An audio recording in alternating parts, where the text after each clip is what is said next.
Go love your own enemies. Don't be loving mine. My enemies are the theocratic fascists. I don't love them. I want to destroy them.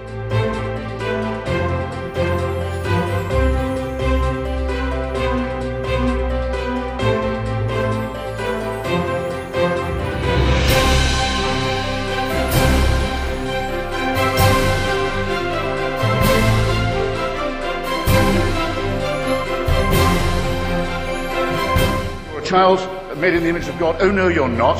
You're a faggot. And you can't join your church and you can't go to heaven. This is disgraceful. It's inhuman.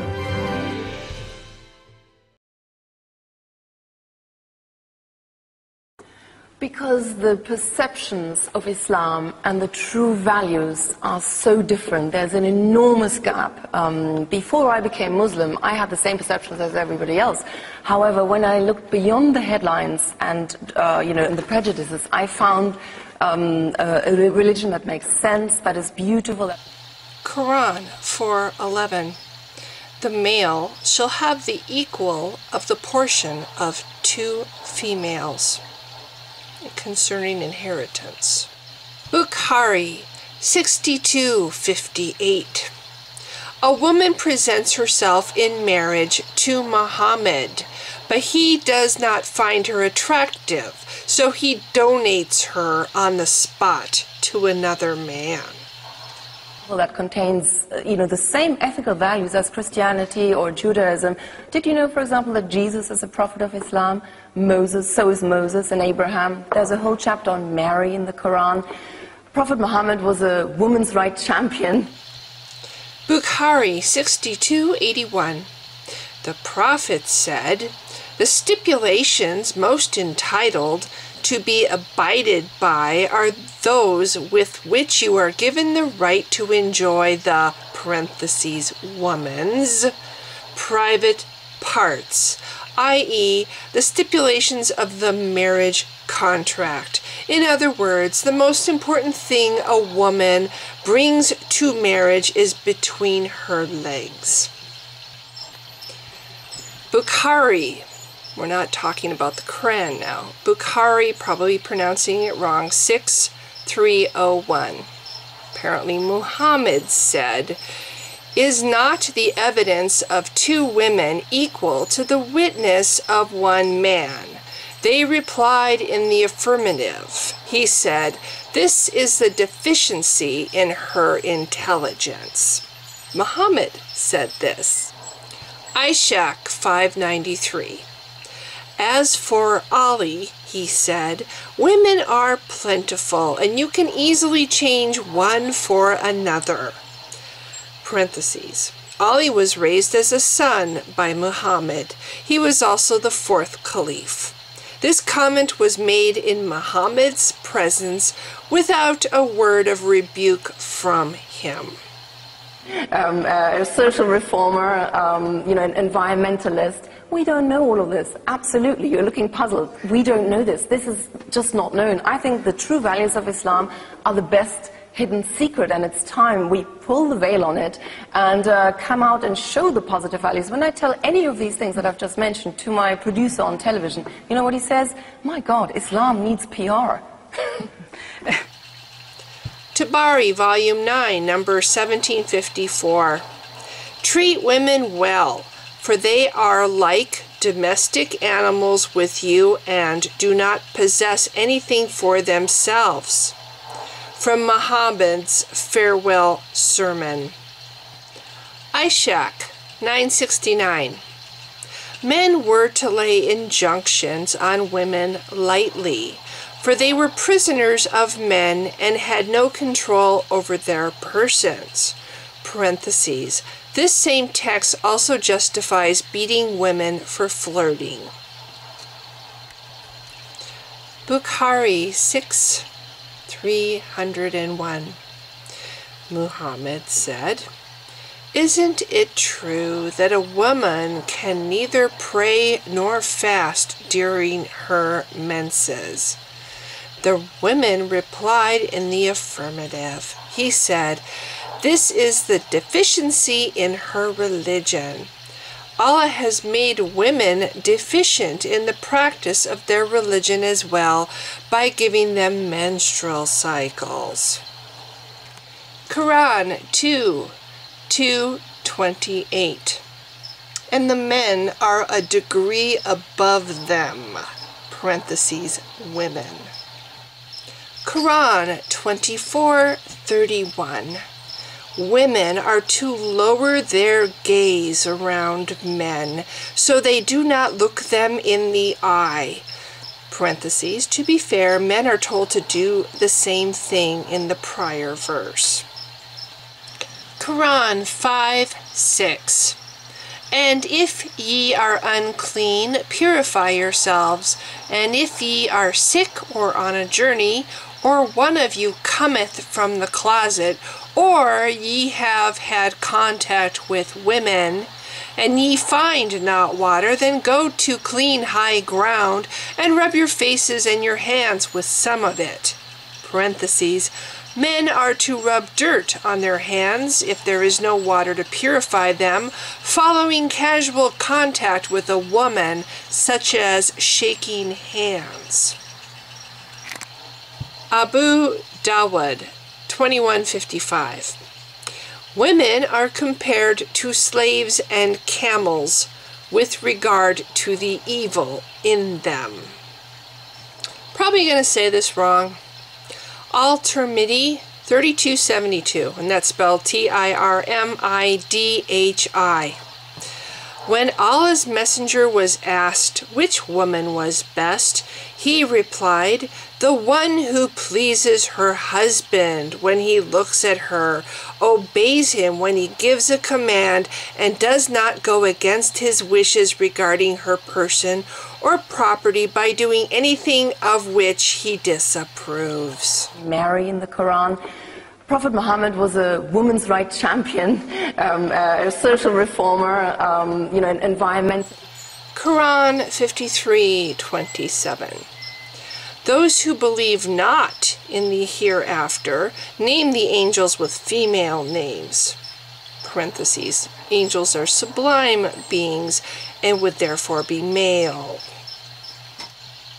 Muslim 4:1039. Aisha said, parentheses, to Muhammad, you have made us equal to the dogs and the asses. These are the words of Muhammad's favorite wife, complaining of the role assigned to women under Islam.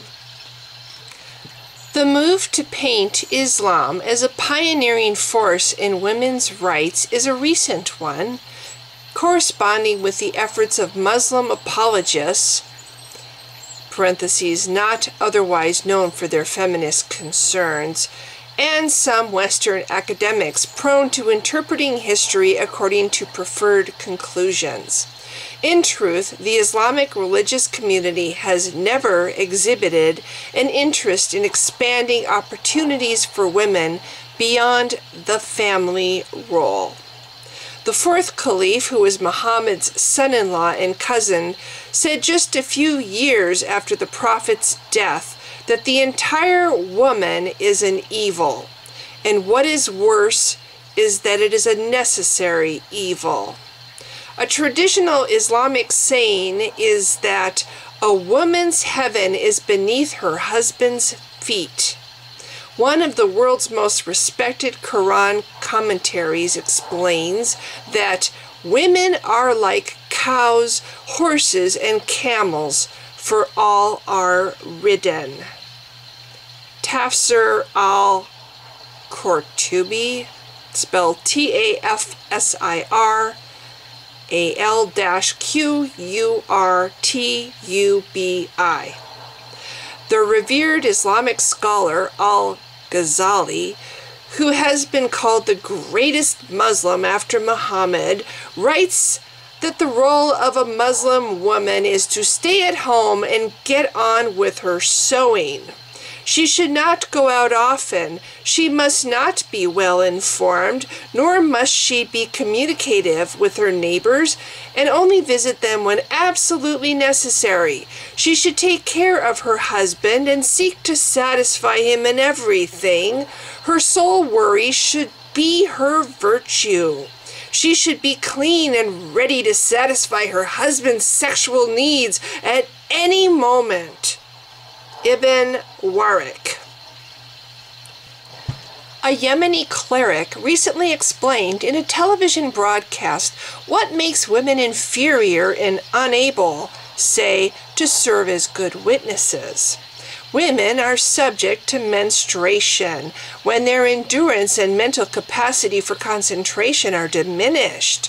When a woman witnesses a killing or an accident, she becomes frightened, moves away, and sometimes even faints, and she cannot even watch the incident. During a 2012 talk show on an Egyptian television channel, a cleric slammed Christianity, in part for teaching gender equality. The Christian religion does not differentiate between women and men, but it confirms their perfect equality. It gives them an equal share in inheritance. It bans divorce, and it bans polygamy. In 2014, Turkish President Recep Tayyip Erdogan emphasized that men and women are not equal. Our religion has defined a position for women in society: motherhood. The many opportunities denied women under Islamic law, from giving equal testimony in court to having the right to exclude other wives from their marital bed, is very clear proof that women are of lesser value than men in Islam. Muslim women are not even free to marry outside the faith without being killed by their own families. Islamic law also specifies that when a woman is murdered by a man, her family is owed only half as much blood money as they would be if she had been a man. The life of a non-Muslim is generally assessed at 1/3. Although a man retains custody of his children in the event of his wife's death, a non-Muslim woman will automatically lose custody of her children in the event of her husband's death, unless she converts to Islam or marries a male relative within his family. Contemporary Muslims like to counter that Arabs treated women as camels prior to Muhammad. This is somewhat questionable given that Muhammad's first wife was a healthy woman who owned property and ran a successful business prior to ever meeting him. She was even his boss, although that may have changed after the marriage. Still, it is somewhat telling that Islam's treatment of women can only be defended by contrasting it to an extremely primitive environment in which women were said to be non-entities. Homa Darabi was a talented physician who took her own life by setting herself on fire in a public protest against the oppression of women in Islamic Iran. She did this after a 16-year-old girl was shot to death for wearing lipstick. In the book, Why We Left Islam, her sister includes a direct quote from one of the country's leading clerics. The specific task of women in this society is to marry and bear children. They will be discouraged from entering legislative, judicial, or whatever careers which may require decision-making, as women lack the intellectual ability and discerning judgment required for these careers. Modern-day cleric Abu Ishaq al-Huwaini has called for a return of the slave markets, where Muslim men can order concubines. In this man's ideal world, when I want a sex slave, I go to the market and pick whichever female I desire and buy her. At best, Islam elevates the status of a woman to somewhere between that of a camel and a man. Muhammad captured women in war and treated them as a tradable commodity. The immutable, ever-relevant Quran explicitly permits women to be kept as sex slaves. These are hardly things in which Muslims can take pride.